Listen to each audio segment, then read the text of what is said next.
Thank you for joining us for this final installment of Broadway Peace Talks, where we take a deep dive into the histories, inspiration, and people who bring Broadway shows to life on stage with Dr. Broadway, Kristin Presley. We hope you'll enjoy this talk on Ain't Too Proud.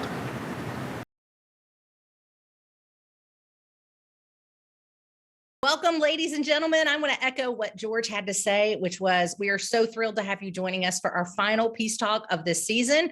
Thank you for taking this time to learn a little bit more about theater with us. It's been quite a season with some real highlights. So thank you for being a part of it. We're looking ahead already to next season. As you know, that kicks off in October with Dear Evan Hansen. So you will not want to miss that. That's one of the heavyweights these days. So be sure you join us for that one. But first, let's talk about another heavyweight, Ain't Too Proud. Now, we cannot talk about Ain't Too Proud without starting the conversation with a man named Mr. Otis Williams. So as soon as I get let me see what I'm doing here. Share screen. Sorry, guys, you'd think I hadn't done this 10 times this season. Play from start. There we go.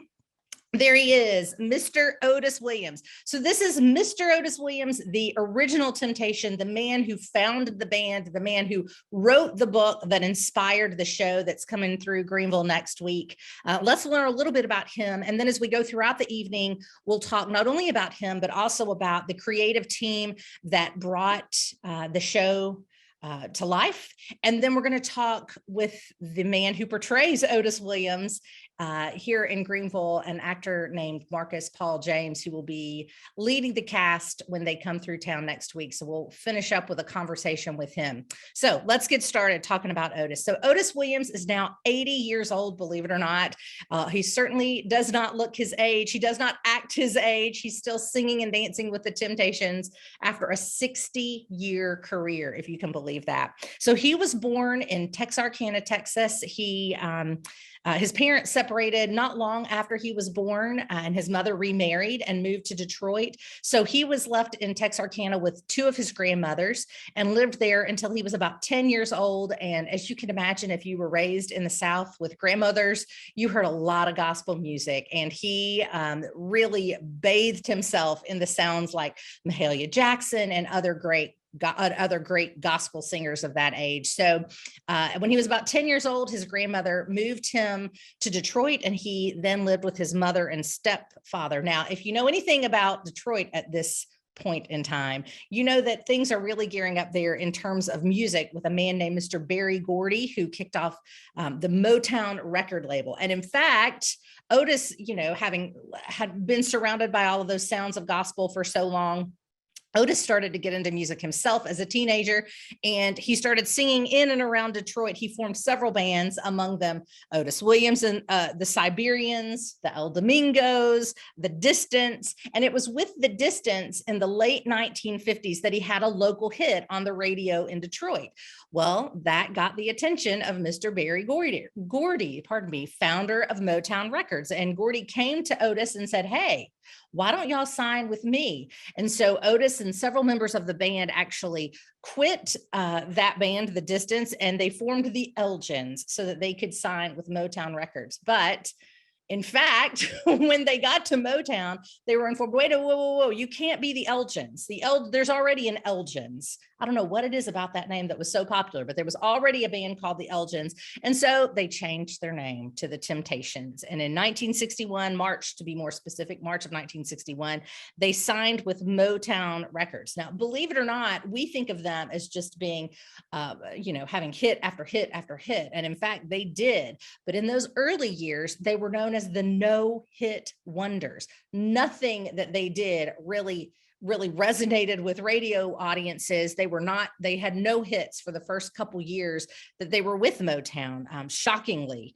Finally, they hit it big with the song that is actually Otis Williams' favorite of the Temptations' massive catalog, My Girl. And then after My Girl, kind of shattered that glass ceiling for them, there were all kinds of hits that followed. Ain't Too Proud to Beg, the eponymous song of this show, Get Ready, I Can't Get Next to You, Just My Imagination, The Way You Do the Things You Do. All told, they had 42 top 10 hits. And of those 42 top 10 hits, 14 of them made it to #1. So obviously after kind of some fits and starts in the beginning, they more than made up for it. And like I said, they're still performing today, 60 years after that first hit. There have been more than 24 different men who have stepped in to play the role of they call themselves temp. But Otis Williams has been there from the very beginning, the only original member of the group who's still alive and is still performing. In fact, here's a little clip of them performing at the Capitol, July 4th, 2020. So just a little taste of what the Temptations look like as they perform around the world, not just the country, but around the world these days. And now, the Temptations National Anthem. I got sunshine on a cloudy day.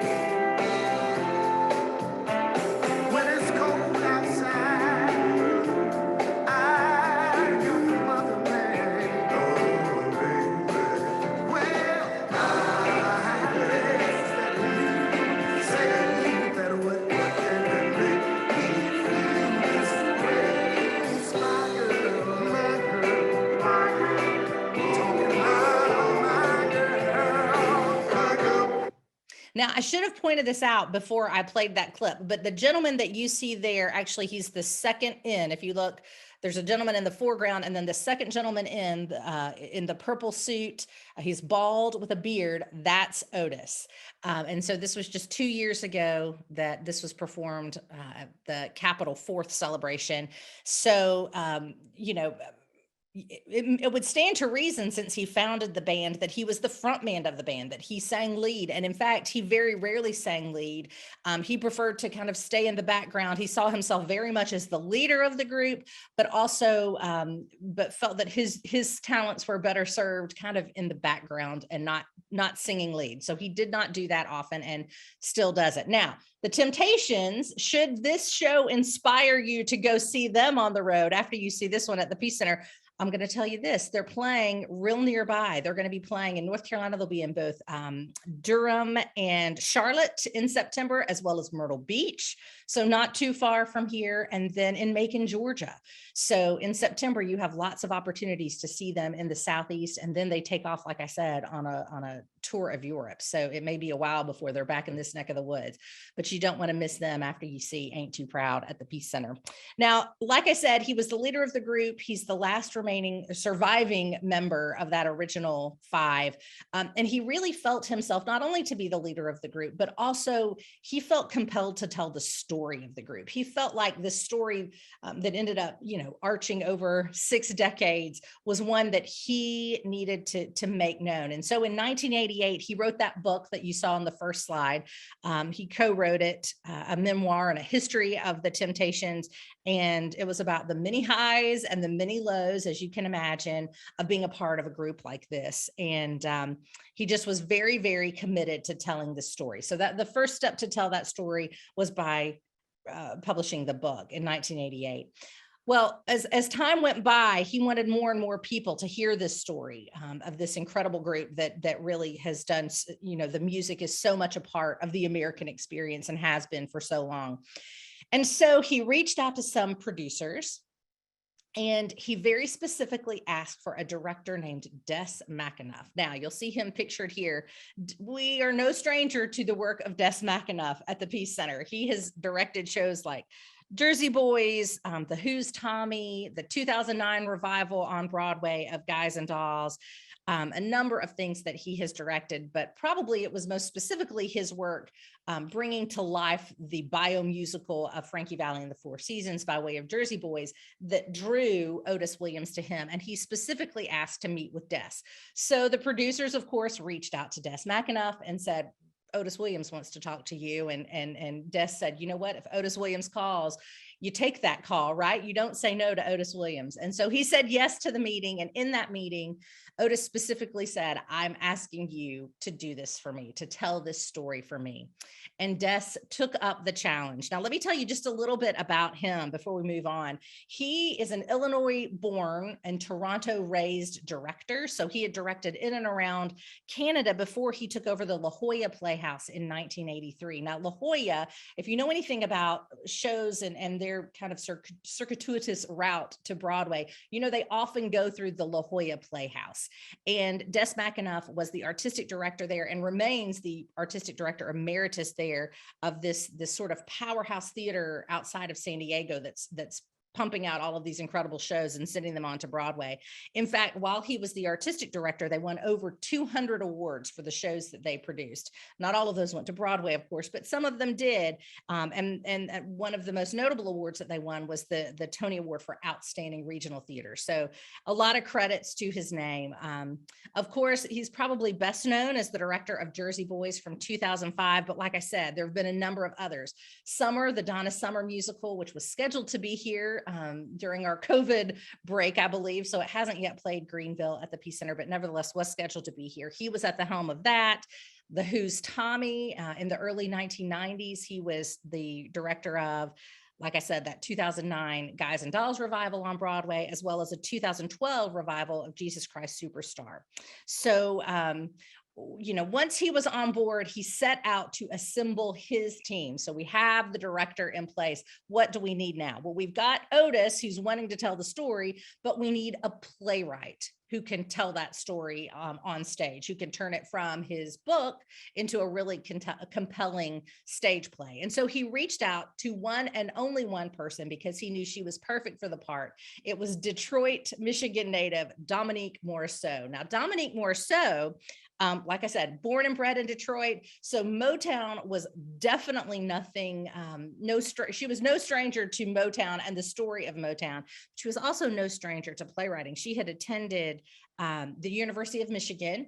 And while she was there, she was studying to be an actress. And she was very frustrated by the fact that there weren't a whole lot of roles for her as a woman of color.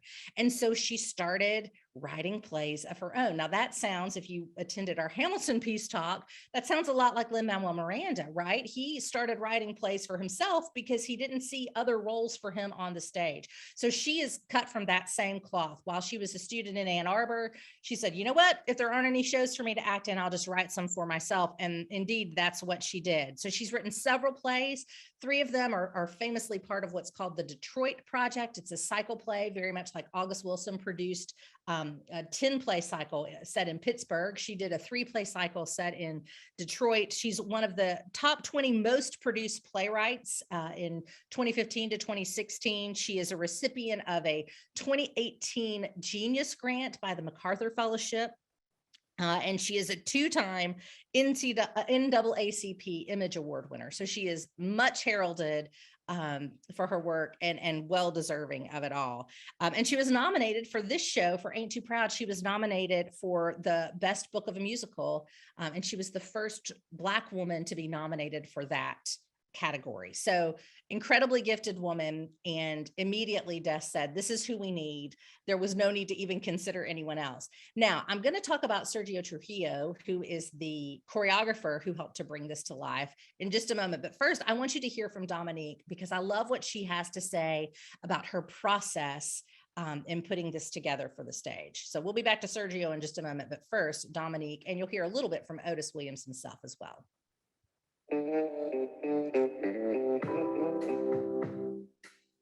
So I read Otis Williams' biography. There was something about reading this from Otis's perspective that was sort of magical and deep and profound to me. And it reminds me of the time that we're in right now, young Black men.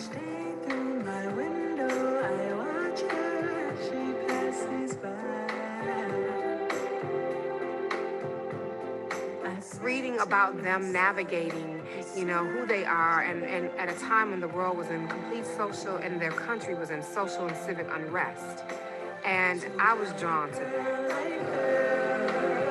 It's truly a dream come true.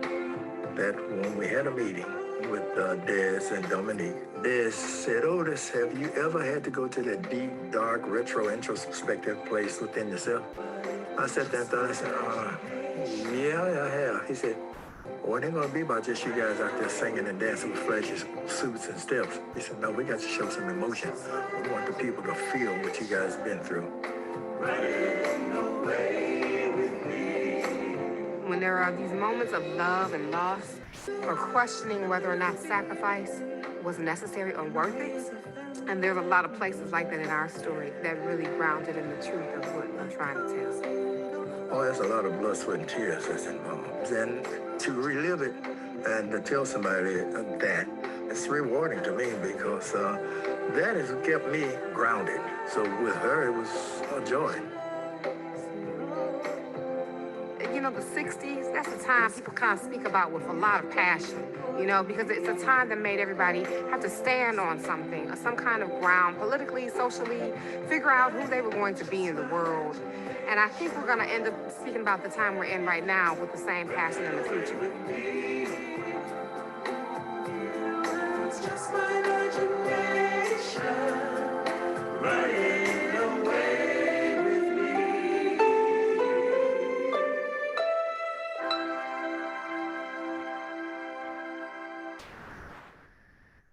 All right, I love that. I love what she has to say.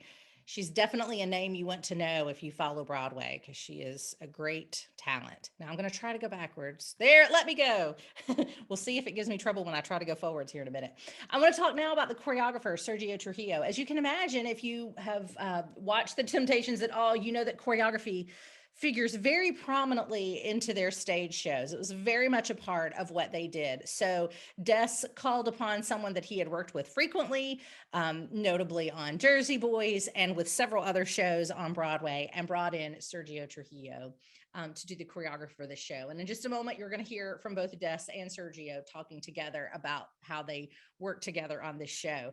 But just a little bit about him first. He started his Broadway career as a dancer. So many choreographers on Broadway start that way. They start off as dancers, and then they begin to take on the choreographer role. So that was his story as well. He started off in 1999 with Jerome Robbins Broadway as a dancer. He later performed in Guys and Dolls, Victor Victoria, Kiss of the Spider Woman, and Fosse. So, and then he switched over to choreography in 2005 with a show called All Shook Up. If you can, you probably can guess who that bio musical was about. All Shook Up, of course, told the story of Elvis Presley.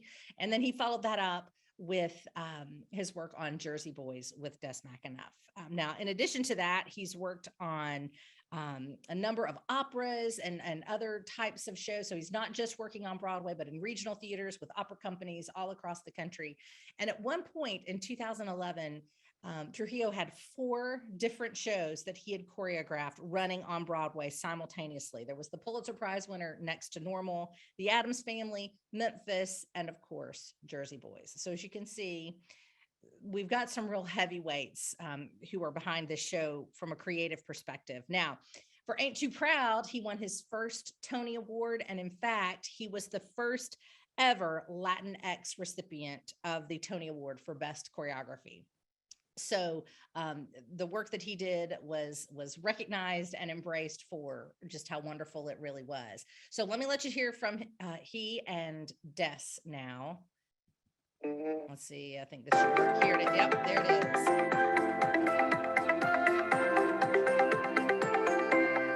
is. From the beginning, it was clear to me that this band, that this group is really an institution. I actually did play this music, believe it or not, back in the day, but I knew very little about the Temptations. We actually together had done another show about a musical band, so to begin with, I was actually kind of skeptical. But 2 things happened to change that. I learned about the history of the band and realized that this could be a kind of renaissance for them, people finding out about their story. And the second thing is Otis Williams asked me if I would do it. And I have great respect for him and for his talent. He's a wonderful man. My connection with Otis has been incredibly respectful. All he's ever said to me has always cheered me on. And he said to me one day, he said, "I'm going to steal that stuff and I'm going to put it in my show." And he did. What Sergio's done with the dance, and Otis Williams would be the first to say that, is so far beyond, what they did and what they do. He's brought a whole different dimension, a whole different kind of imagination. I had done all the research about the Temptations close to 20 years ago. During that time, I was choreographing shows that took place in the 50s and the 60s and the 70s. When it came time to do this show, I thought what I really want to do is make sure that I have my own point of view about the choreography, my own signature, and really truthfully, what would Sergio do if he was a choreographer of the Temptations today? And that is what I arrived at and how I arrived at this show. He always seems to find the right steps. They're always the right steps. Never exactly what I would expect, but as soon as I see them, it's like Beethoven, the melody can't go any other way. We are fortunate enough to have with us a cast that is 100% all of them triple threats. And I had at my disposal, these incredibly talented actors, dancers, and singers. There is a theme that comes from Dominique Morisse's book, the whole is greater than the sum of its parts. That was very clear from the get-go. The story is about exits and entrances, something that we specialize in the theater. So the theater is a perfect way to tell their story. Our relationship has evolved as we continue to work on show after show after show. There's sort of this unspoken respect, but more than anything, trust. I think Des also trusts that, whatever information he's imparted on me, that I'm going to run with it and create something with it. We both have respect for the craft. I think we each have a skill. And I think we look at each other that way. In other words, we do different things and sometimes they overlap. We work really hard. And I think we also kind of communicate almost telepathically. We work together enough that we're often thinking the same thing. I think for me is really understanding that the ego is the show. And whenever I'm up to bat, whatever number I'm doing, it is to service the show, the story, and really truthfully to service the vision of my director. Jersey Boys was a success. We wanted to make sure that this was a different kind of enterprise, a different journey, and it certainly is. If we said, no, we've done one of those, we're not going to do Ain't Too Proud, it would have been a tragedy. So I think we're both very, very happy we had the privilege of telling this story.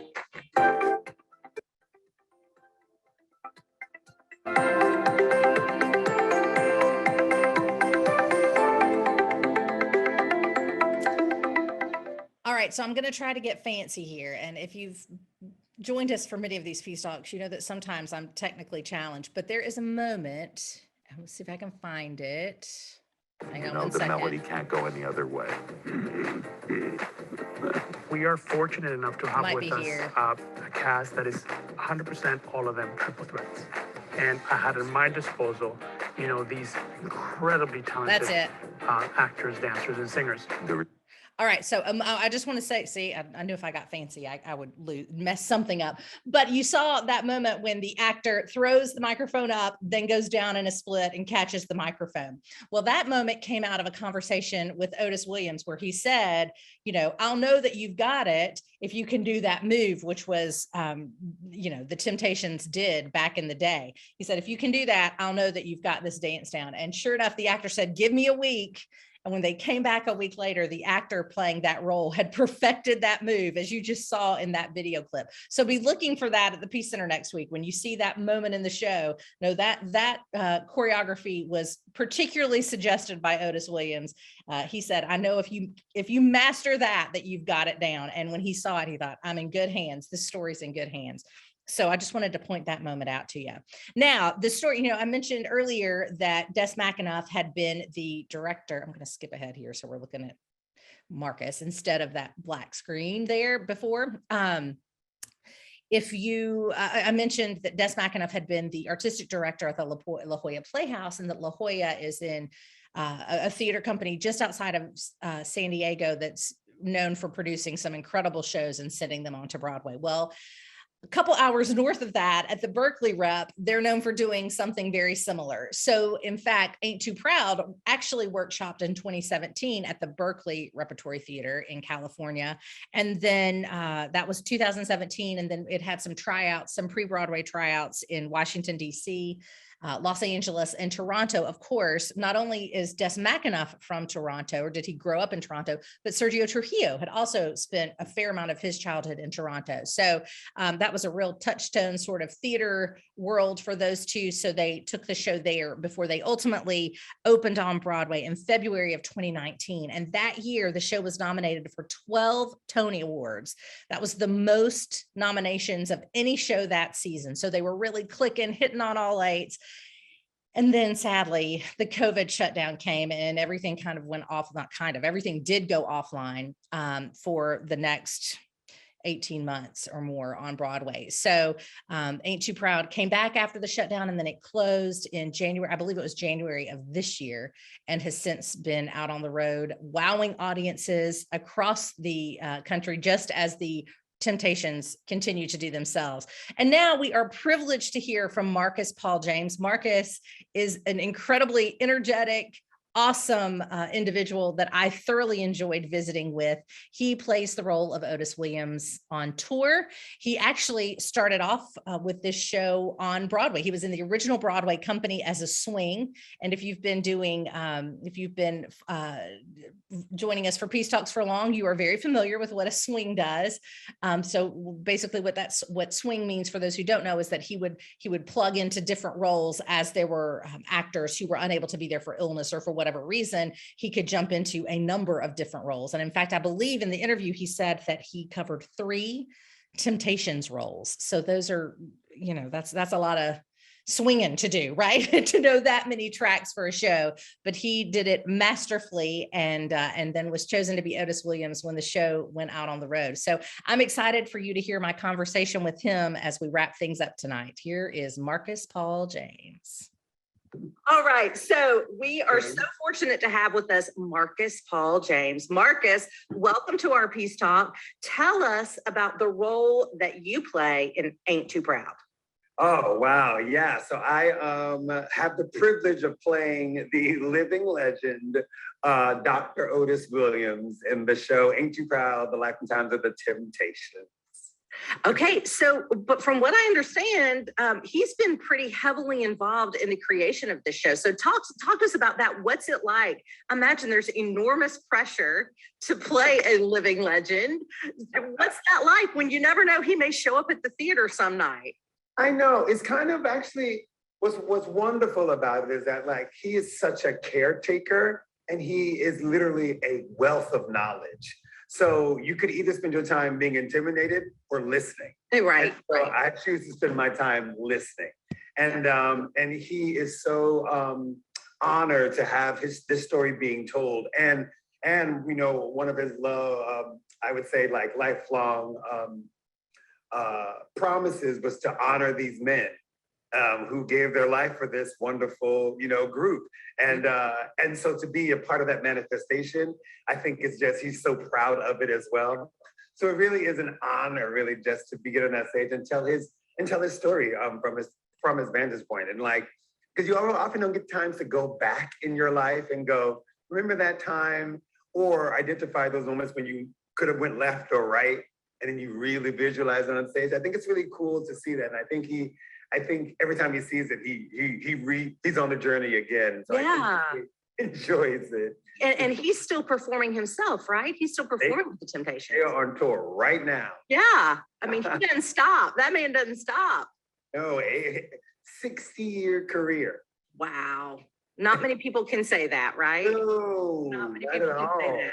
Well, as I was looking at your backgrounds, there seems to be a common denominator, and that is gospel music. So I read that you grew up singing in church. He grew up singing Mahalia Jackson, hearing all of that great gospel music. I wonder if that was really a great point, a jumping off point for you as you took on this role. I mean, is that something y'all have discussed?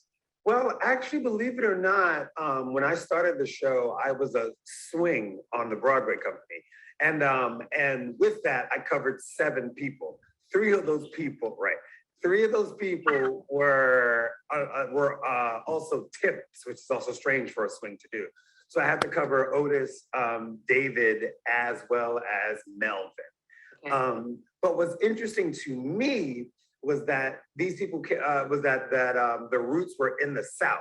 And I don't think you got to, when you say roots in the South, that already involves gospel, that already involves, a lot of the history of slavery and protest, like all that stuff is wrapped up into that experience. So I think that's the important, story about him, is that that's where he started, and then they moved somewhere else. And you don't shed your skin, I think people of color don't get that option.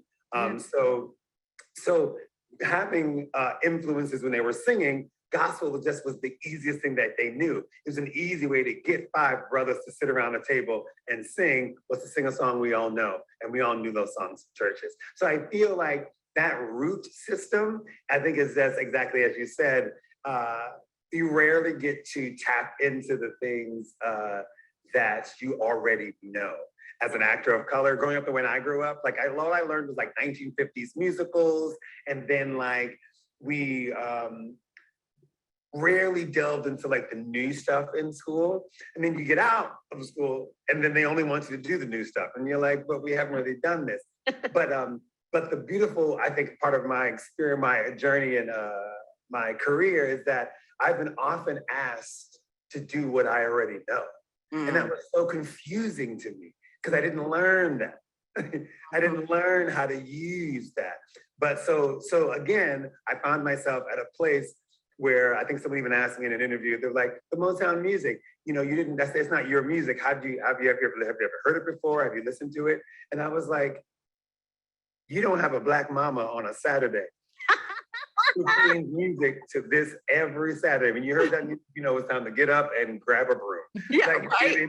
So it was a part of the culture. So it's wonderful. I found that blessed in this career to be able to use things that I have already had experiences in. And this was one of those things. Yeah, I love what you said. I love what you said about you don't shed your skin. I mean, it was just part of who he was. It's part of who you are. I love that. I love the way you put that. Well, and also, this is not your first trip to Motown even. I recognized you were in Motown, the musical as well, which toured through Greenville back, I can't believe this, 2015 it was here. So it's been a while. But you were part of that show as well. So really, this is a common thing for you. Yeah, absolutely. And the thing, and on that, I was a super swing. So I got the Broadway show, the tour, the promo tour. I did it all, sometimes in the same week. Yeah. But absolutely, it almost feels like Motown is this thing that you can't get away from. And it's also a part of the American songbook. So. And I think once you start this, I find it funny because once you're in a show and you're like, why is everywhere playing? Do they know we're here? Why is everyone playing Motown music? Then you realize that they're just playing Motown music. Yeah, it just is. It's just there. It's just there. And, let's talk a little bit about Berry Gordy, who figures prominently in Motown, the musical, but was the founder of Motown. He set out to prove that there's not Black music and white music. There is music, and we all listen, and it worked. But the music also dealt with a lot of really deep issues, right? These songs became part of the civil rights movement, such a huge part of the conversations, and we're having those conversations again now. So do you think that helps to make this even more relevant? Because we're still talking about these same issues, unfortunately. Absolutely. And I think what's interesting to me is that as we delve into Berry Gordy and his idea about music is that though he felt music was for everybody, the delivery of music was not for everybody. They were actually specific. And even we have a line in our show that's you can't there's this type of Black music and this type of Black music, but this political Black music is not the same. Once you get white people to trust you, you can't sell them different music. He was still thinking about how that moved. but the product themselves needed to be timeless. So that he could think like that. So I think he worked at compartmentalizing them in that way so that he can be able to box them and use them and sell them. But something that our writer, wonderful writer, Dominique Morisseau said, reminds us was that like back then, especially when time was a very important thing to her, putting this show in time, because often we forget when Motown happened. You couldn't imagine that something so beautiful and great happened at such a low time in this country's history. Right. And I think I just thought that speaks to the fortitude of Barry.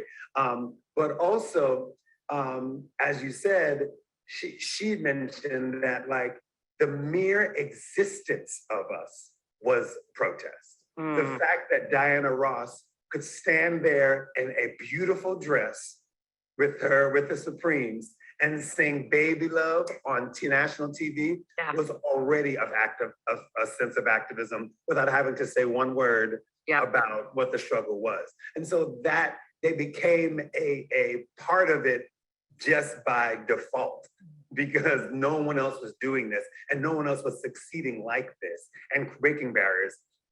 And we talk about, Otis tells the story a lot about, he just went back to a venue that they played previously. Clearly, well, what venue hasn't he played, right?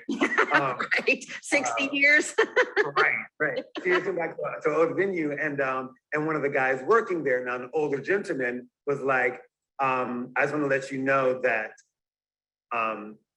I remember your concert back in 19, I forget the year, but it's like he had to be the one, it was a white gentleman, who had to bring the rope down the middle of the aisle to split it. And he felt so bad, and he was like a kid, he felt the weight of that. So then to have them come back to the theater and say, I want to let you know, Mr. Otis, that I didn't want to.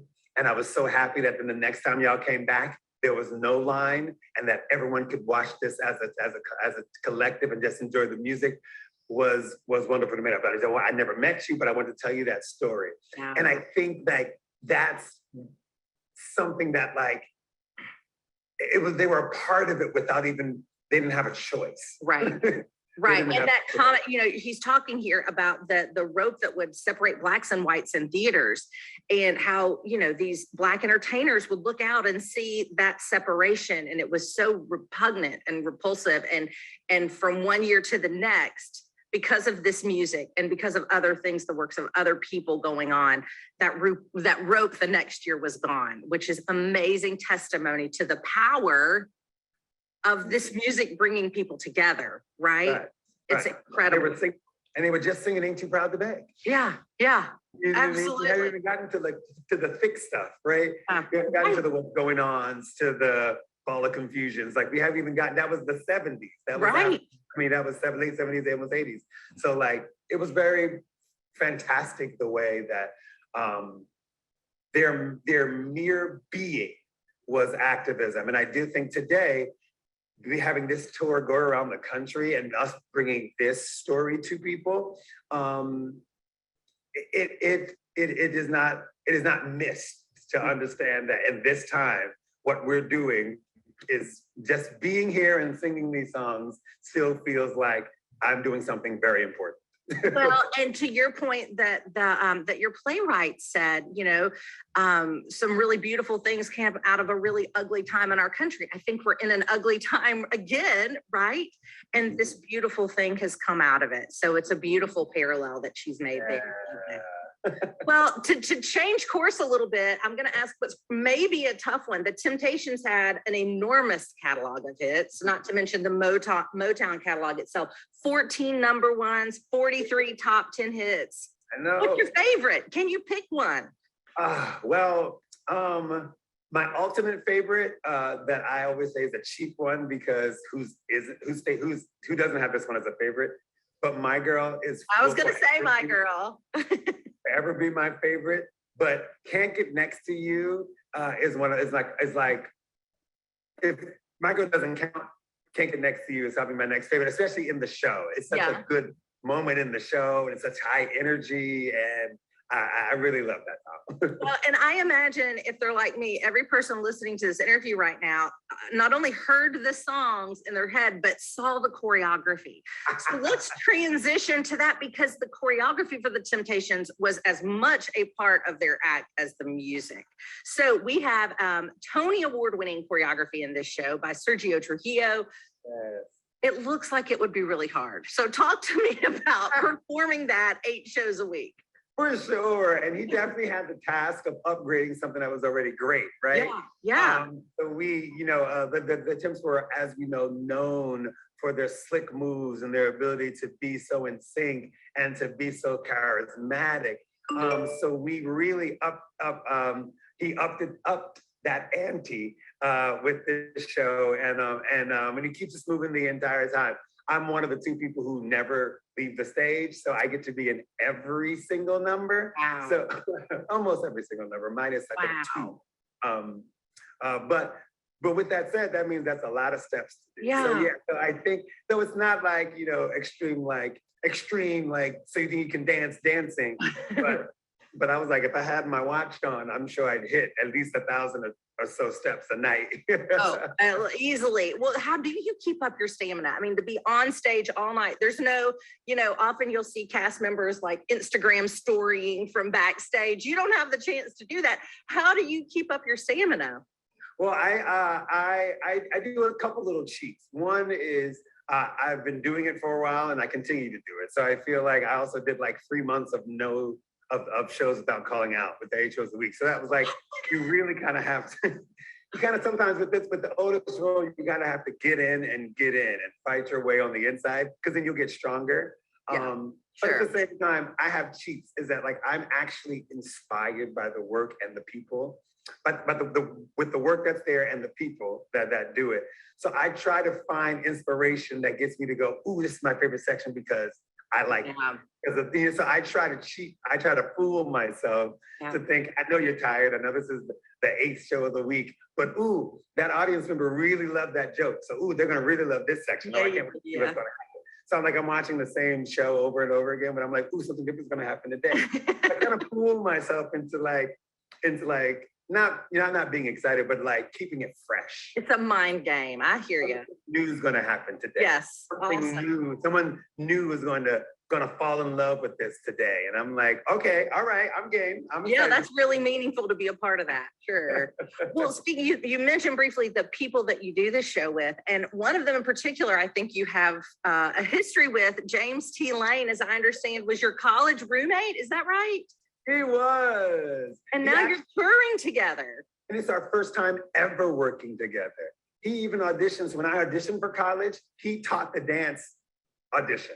How about that? And he plays a choreographer in this, doesn't he? Yes, he does. I thought he did. It's Okay. Paul Williams. Yes, he does. Awesome. And so it was so strange. And then we were in school together, but then he was off doing tours. So I was like, oh, my idol. He's doing the things I want to do. And believe it or not, we were the only 2 African-American men in the program.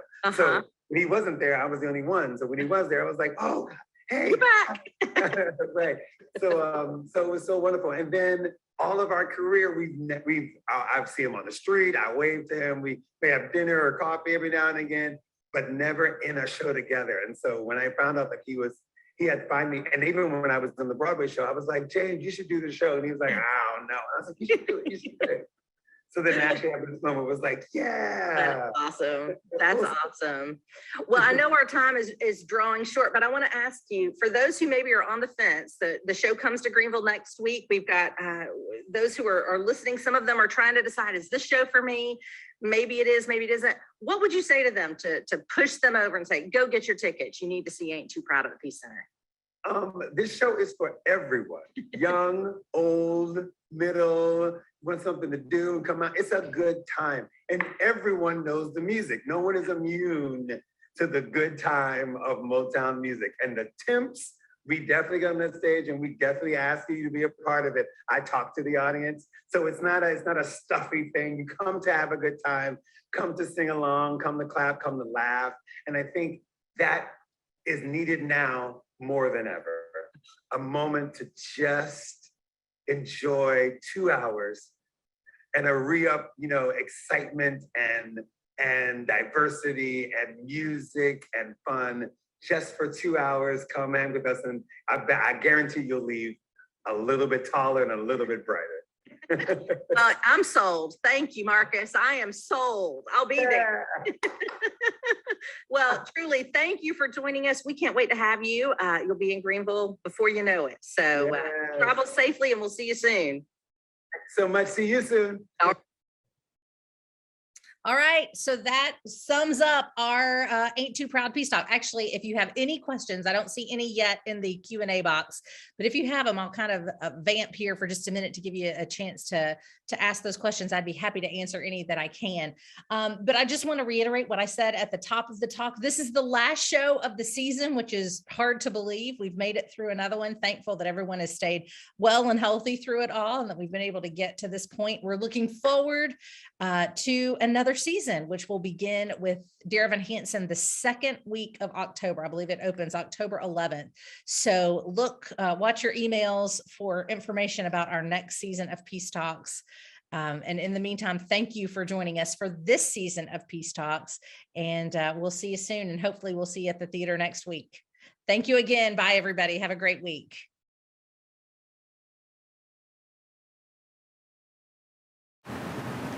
Thank you for tuning in to Broadway Peace Talks. If you would like more information to the show or to purchase tickets, go to our website at www.peacecenter.org.